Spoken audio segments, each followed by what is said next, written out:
نحمده ونصلي على رسوله الكريم أما بعد فأعوذ بالله من الشيطان الرجيم بسم الله الرحمن الرحيم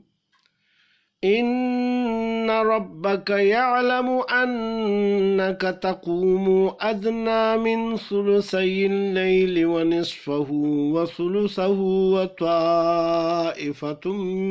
من الذين معك والله يقدر الليل والنهار علم أن لن تحصوه فتاب عليكم فاقرؤوا ما تيسر من القرآن علم أن سيكون منكم مرضى وآخرون يضربون في الأرض يبتغون من فضل الله وآخرون يقاتلون في سبيل الله فاقرؤوا ما تيسر منه وأقيموا الصلاة وآتوا الزكاة وأقرضوا الله قرضا حسنا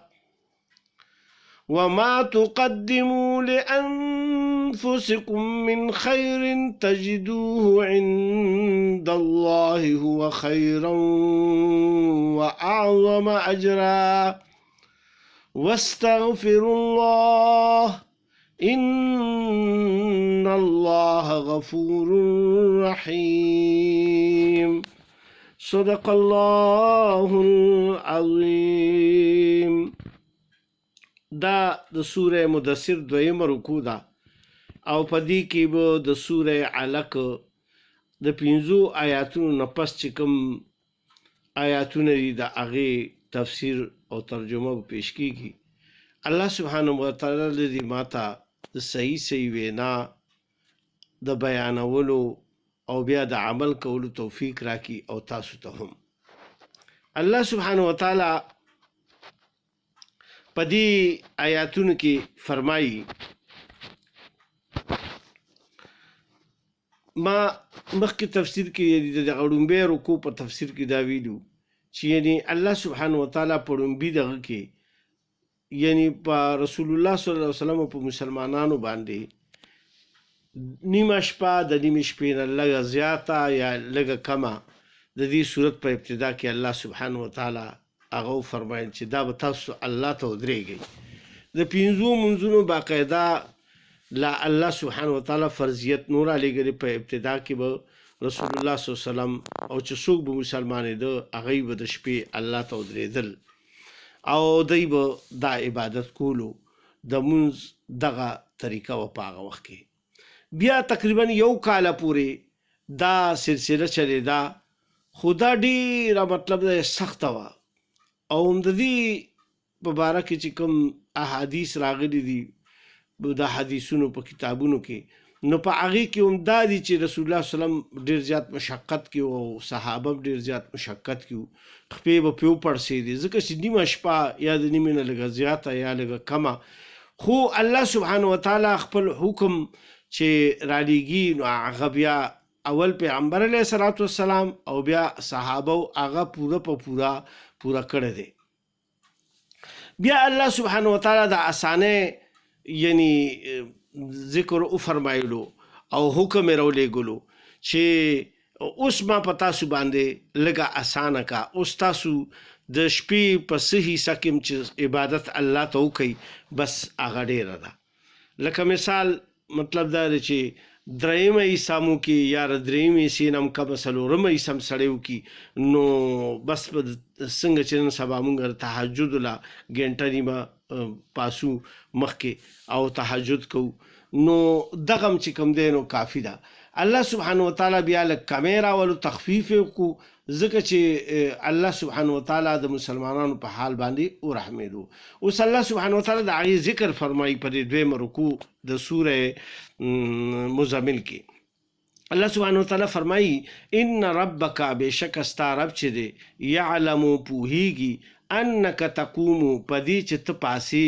ادنا من ثلثي الليل نږدې د 2 ته د 3 حصو نه د شپې ونصفه او نیمه شپه وثلثه او درېیمه حصه وطائفة من الذين معك او یو ډله له هغې کسانو نه چې تا سره دي یعنی صحابه کرام کوم چې هغه وخت مسلمانان شوي وو والله يقدر الليل والنهار او الله پاک اندازه کوي د شپې او د ورځې مفسرین حضرات فرمایلی دي چې اکثر دی په دې کې هم تېروته چې یاره نو نیمه شپه تېره شوې ده او که نه ده تېره شوې نو او یا مطلب دا هسې نه زموږ نه د نیمې شپې نه کم عبادت وشي او الله ناراضه شي نو لحاظه هغوی به ډېر د وختي نه شروع شو او تقریبا د نیمې شپې نه به هم ډېر زیات عبادت کولو دا یعنې ډېره سخته او د دې چونکې ګړی مړی هم نه وي په هغه وخت کې نو اندازه کول دا ډېره ګرانه وه نو الله پاک دلته کې خپل ذات طرف ته اشاره وفرمایله والله يقدر الليل والنهار او الله پاک اندازه کوي د شپې او د ورځې یعنی صحیح اندازه الله ته ده او تاسو په خپل اندازه باندې کولو خو مسلمانانو به دا کوشش کولو چې مونږ ته الله څنګه فرمایلي نیمه شپه یا نیمه شپې نه زیات یا لږه غوندې کمه نو چې د دې کې څه کمې نور ونه شي نو دوی به خپل کوشش کولو چې د دې نه زیات عبادت د الله وکړو نو الله پاک اوس فرمایي علم ان لن تحصوه پوهیږي الله پاک چې هرگز دا کار تاسو ترسره کولی نشئ فتاب علیکم نو د رحم وکړو په تاسو باندې فقرؤ ما تیسر من القرآن پس لولئ هغه څه چې اسان وي له قرآن پاک نه علمه پوهه دی ان سیکون منکم په دې چې وي به ځینې له تاسو نه مرضوا بیماران و آخرون او ځینې څه نور خلق هم یضربون چې سفر به کوي فی الارض په ځمکه کې یبتغون من فضل الله لټوي به فضل د الله و آخرون یقاتلون فی سبیل الله او څه نور خلق چې جنگ به کوي په لاره کې د الله سبحانه وتعالی دلته اوس الله سبحانه وتعالی د دریو خبرو ذکر فرمایلو یو خدا چې الله پاک د انسان په یعنی په کمزورۍ باندې خپوي دی چې دی یعنی مطلب دا کمزوری دی ډېر زیات قوت طاقت نشته بعضې وخت به بیمار هم وي خو چې د الله حکم وي نو بس دی به پاسي دا بس الله پاک حکم کړی دی چې نیمه شپه یا د نیمې نه لږه زیاته یا لږه کمه نو بس دی به پاسي دی به دا به کوي ولې چې د الله حکم خو پوره کول دي په هر حالت کې نو الله سبحانه وتعالی وفرمایل چې زه خو په دې باندې پوهېږم نو ما په تاسو چې دا تاسو باندې به ډېره ګرانه وي دا او دا سر ته رسول د دې کار ډېر ګران دی نو ما ستاسو باندې رحم وکړو نو لحاظه تاسو باندې مې د دې کې کمې راوستو نو اوس الله پاک فرمایي چې لولئ تاسو د قرآن شریف نه هغه حصه چې تاسو ته څومره یادی او بل چې بعضې به تاسو کې بیمارانی بس هغوی به مختصر مونځ کوي لږ قرآن شریف به لولي چې څوک ښه صحتمند دي صحت والا الله پاک ورکړي وي او ویلی شي استطاعت لري نو هغوی به ډېر تلاوت کوي او نفلونه به کوي او منځونه به کوي و آخرون یضربون فی الارض او څه نور خلک داسې دي چې هغوی بس په سفر کې وي په ځمکه کې یعنی یبتغون من فضل الله لټوي به فضل د الله یعنی د تجارت په سلسله کې به دی یعنی بهر تلي وي او په سفر کې به وي نو په سفر کې هم بیا مطلب دی سړی چې هسې ډېر زیات ستړي وي نو بیا دې ته م الله پاک وکته ځکه چې دا رزق بچوله د حلالو ګټل دام یعنی چې کوم دی عبادت دی رسول الله صلی الله علیه وسلم حدیث شریف کې فرمایلی دي چې یعنی مطلب حق حلال رزق ګټل د خپلو بچو دپاره دا یعنی عبادت دی نو چې څوک په لار کې یعنی د دغه وي د تجارت وي د حق حلال د رزق دپاره او بیا یا بله ډله وخوله و آخرون یقاتلون فی سبیل الله او څه نور خلک چې جنگ به کوي په لاره کې د الله یعنی د الله په لار کې به جهاد له تللی وي نو دا خلک به هم دروازې ډېر زیات جنګېدلي به وي او سفرونه به یې کړي وي او ستړي به وي، نو د یم ټوله شپه عبادت یا نیمه شپه نشي کولی. نو الله پاک فرمایي فقرؤا ما تیسر منه، پس لولري هغه څه چې آسان وي له دې نه، واقیموا الصلاة او قایم لرئ مونځ لره، وآتوا الزکاة او ادا کوئ زکات لره. دلته کې الله سبحانه وتعالی وفرمایل چې ستاسو ته څومره اسانه وي نو دومره کوئ، بس دومره تلاوت کوئ. لنډ رکعتونه هم کولی شئ، ډېر اوږد اوږد رکعتونه که نه کوئ نو خیر په تاسو باندې څه یعنې قطعا نشته. او بل دا دی چې خو د مونځ اهتمام به کوئ، دا نه چې ګیري یاره مطلب دا چې الله پاک نرمي وکړو بس سړو څوک پاسي نه، بس د الله حکم خو به پوره کوئ، مونځ به کوئ، پاسئ به ضرور. نو هغه په څلورمه حصه کې یا ګنټه نیمه خو مطلب تاسو پاسئ او الله ته به ودرېږئ. دې سره سره الله پاک دلته د زکات حکم وفرمایلو. بعض مفسرین لیکلي دي چې یاره زکات خو په دویمه هجره کې تقریبا فرض شوی دی، خو زکات د اړومبې ورځې نه الله سبحانه وتعالی چې کله دا وحي یعنی الله پاک نازله کا تقریبا دریم څلورم کال کې، نو الله پاک د مونځ او د زکات حکم فرمایلو، خو د زکات نصاب نو مقرر چې یاره څومره زکات،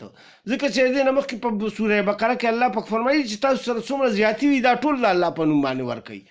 یعنی ستاسو د ضرورت نه چې څومره مال زیاتي وي بس ټول ورکوئ، نصاب نو چې یعنی 2.5% ورکوئ. دا وروسته بیا الله پاک د زکات نصاب مقرر کو په اوښانو کې او په چیړو ګړو بیزو کې او په غواګانو کې او په سرو کې په سپینو کې او په پیسو کې، په دې یعنی په دې کې بیا دا وروسته نصاب مقرر شوی دی چې کله صحیح طور باندې زکات نافذ شو او رسول الله صلی الله علیه وسلم بیا د هغې د یو ځای کولو به یعنی باقاعده صحابه لیږل خلکو ته او هغه به یې رالیږلو راوړو به او بیا بیت المال کې به اچولو. نو دلته کې الله پاک فرمایي چې تاسو یعنی په یو بل کې چې چا سره پیسې دي دولتمند دی نو هغه په خپلو فقراو غریبانانو کوم چې تاسو سره غریبانان مسلمانان شوي دي راغلي دي پای باندې یعنی دا خرج کوئ و د الله په نوم باندې دا زکات ورکوئ. واقرضوا الله قرضا حسنا او قرض ورکوئ الله ته قرض ښه. دې ته الله پاک قرض ویلی دی ځکه چې ګوره د الله په نوم باندې مونږ یو شی ورکو نو الله سبحانه وتعالی د هغې ثواب مونږ له په آخرت کې راکوي. دلته خو که چاله قرض ورکړي نو بیا پې یا منکر شي یا چې کوم دی نو هغه بیا پکې اخوا دی خوا کوي، هغه ډیلهوالی کوي یعنی ورکولو ورکوي یې نه یعنی بانې مانې کوي. بعضې وخت کې پیسې هم سړي سره د داسې قرضداري دپاره رسول الله صلی الله علیه وسلم ډېر سخت وعیدونه فرمایلي دي چې چا باندې قرض وي او د سره پیسې وي او د نه ورکوي نو د ده باندې ډېر زیات وعیدونه دي چې الله سبحانه وتعالی به د ده بخشش نه کوي، بلکې د داسې سړي به رسول الله صلی الله علیه وسلم جنازه نه کوله چې هغه به قرضدار او د هغه سره به مال نو نو که به د هغې ذمهواري چا صحابي واخېسته چې زه به د ده دا قرض ادا کړم بیا به رسول الله صلی الله علیه وسلم پې جنازه وکړه کنې نه به یې کوله. نو قرض دومره ګوره دغه شی دی او بیا د خلکو مالونه وهل او په غلطه طریقې سره هغه خوړل نو دا څومره غټ جرم دی. یعنی قرض چې تا غشتی دی باقاعده او هغه دې ادا نه کو په خپل ژوند کې نو لحاظه په لومبي فرصت کې چې پیسې دله راشي نو اول به قرض ادا کوئ. نو دلته کې الله سبحانه وتعالی فرمایل چې تاسو الله له قرض ورکوئ او قرض حسنه ورکوئ. قرض حسنه چې تاسو ورکوئ یعنی په ښه نیت سره د الله په رضا ورکوئ نو الله به د هغې څو چنده تاسو له ثواب درکوي. 10 ګونه خو به درکوي بیا به 100 ګونه هم درکوي 200 ګونه هم درکوي او د دې نه چې زیات وغواړي نو الله به د دې نه هم ډېر زیات درکوي. لہذا الله سبحانه وتعالی د دې دوو عبادتونو ذکر وفرمایلو د ابتدا نه چې د مونځ اهتمام کوئ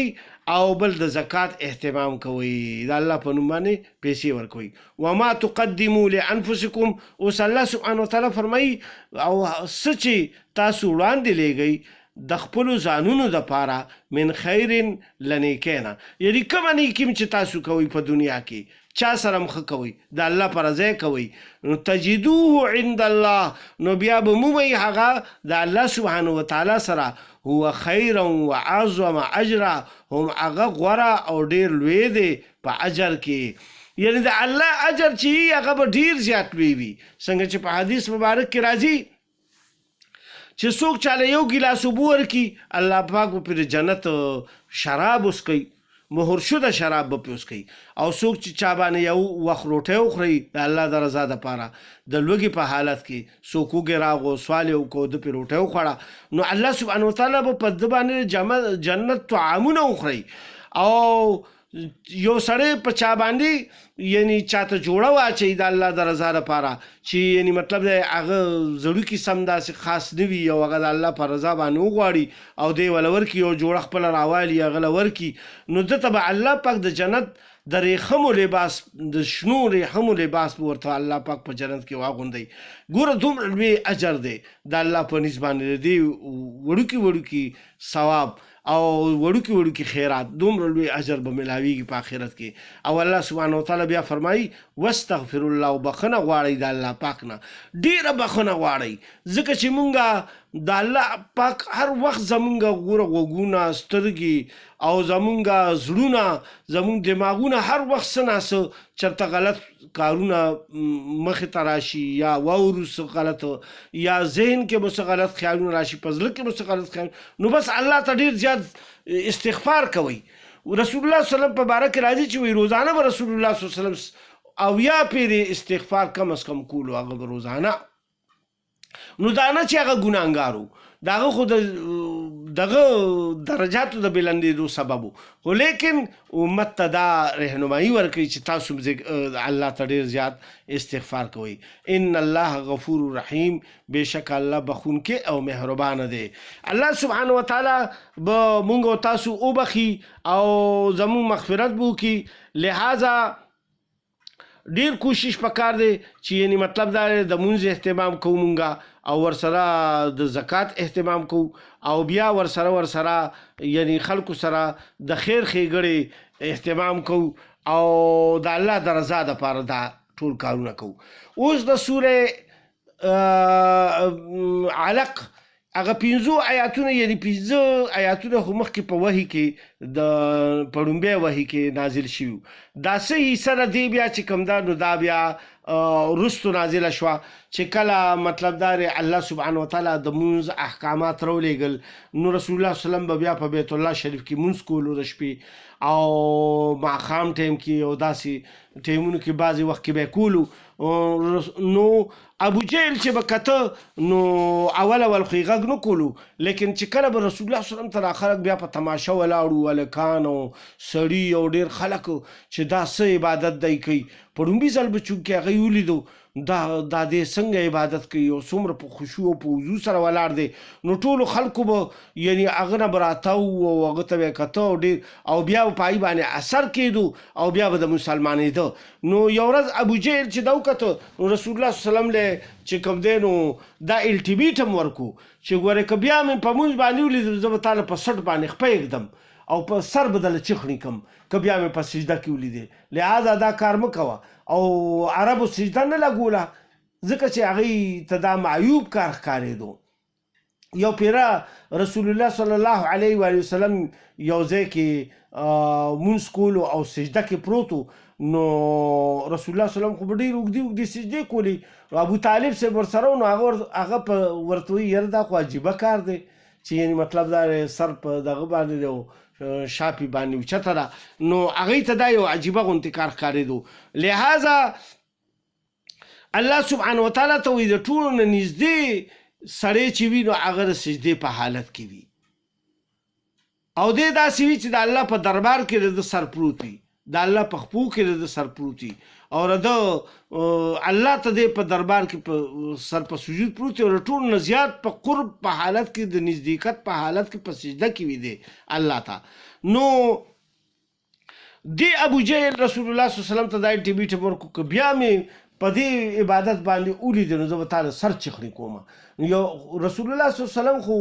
به بس عبادت کولو ځکه چې د الله حکم و چې ته بس مونځ کوه او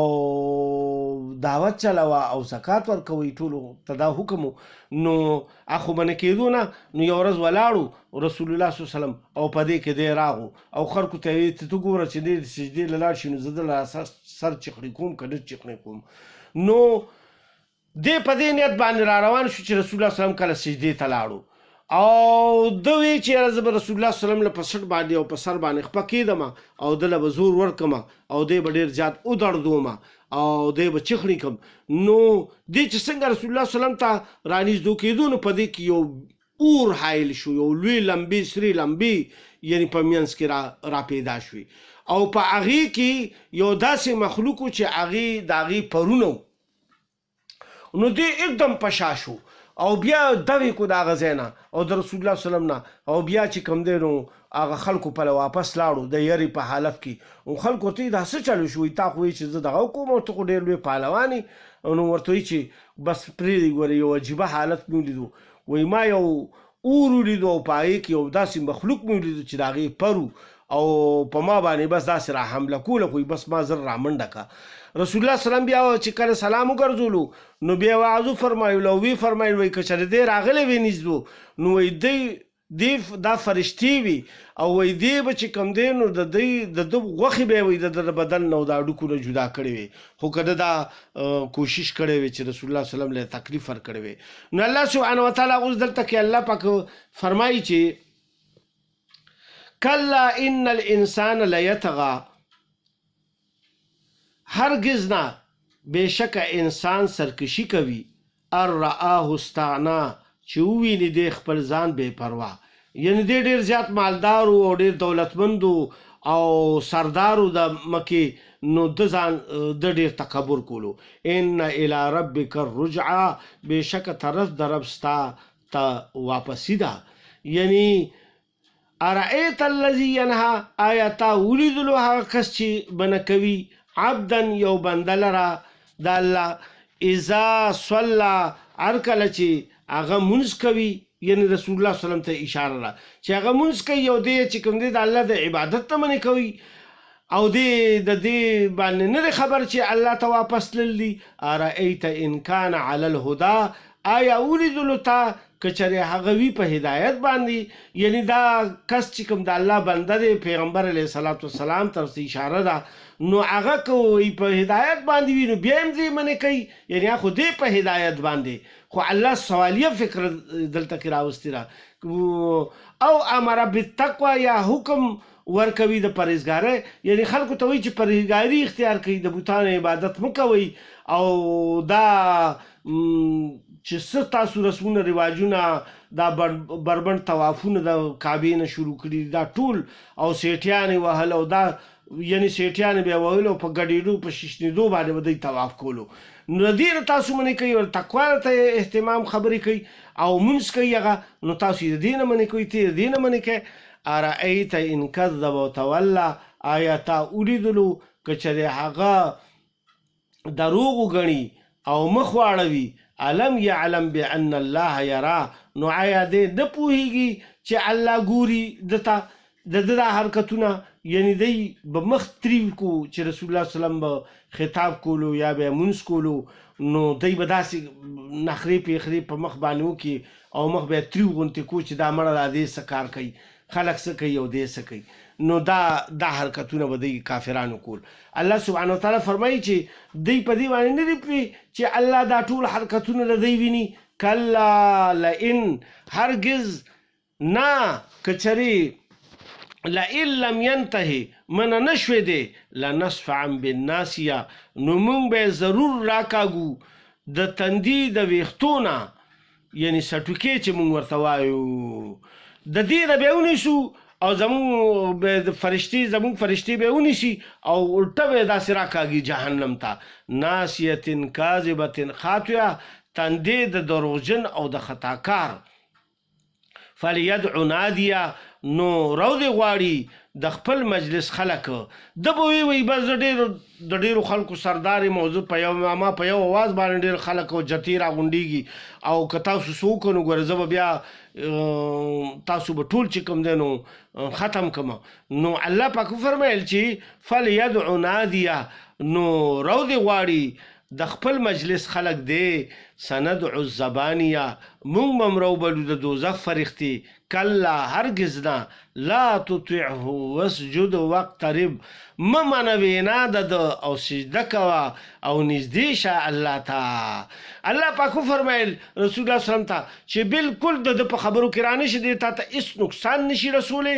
او ته د ده خبره مه منه او د ده په خبرو کې مه راځه او الله ته سجده لګوه او الله ته نور ځان قریب کا. د دې دپاره فرمایي چې ډېر رسول الله صلی الله علیه وسلم ته یو صحابي وي چې وایي یاره رسول الله صلی الله علیه وسلم ته ورته